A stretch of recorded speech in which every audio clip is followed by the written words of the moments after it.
The condition for being a function is that each x is paired with exactly one y. When our relation is given to us as an equation, like in this case, we can try to solve the equation for y. That means get y by itself. And if we're able to do that uniquely, then we have a function. And if not, then we don't. So to try to get to y by itself here, I would subtract x squared from both sides. So I have y squared equals 1 minus x squared. Now in order to get y by itself, I would need to take the square root of both sides. Whenever I take the square root of both sides, I have to use a plus or minus in front of that square root. So that shows me that this does not uniquely get y by itself.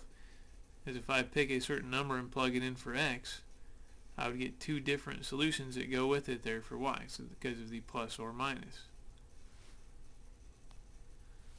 For example, if I chose to plug in a 1/2 for x, I'd need to pick something less than 1 in order to keep that expression inside positive. Then I would have y equals plus or minus the square root of 1 minus 1/2 squared. 1/2 squared is 1/4, and 1 minus 1/4 is 3/4. So without simplifying that too much, it is the square root of 3 over the square root of 4 is 2.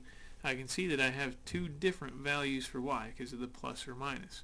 So by plugging that one number in for x, so that one x coordinate, I get two different y's. So that one x coordinate is paired with two different y coordinates, and that means that this is not a function. So we were not able to get y by itself uniquely. When we got y by itself, we had plus or minus. That gives me two different values for y by plugging in the same number for x.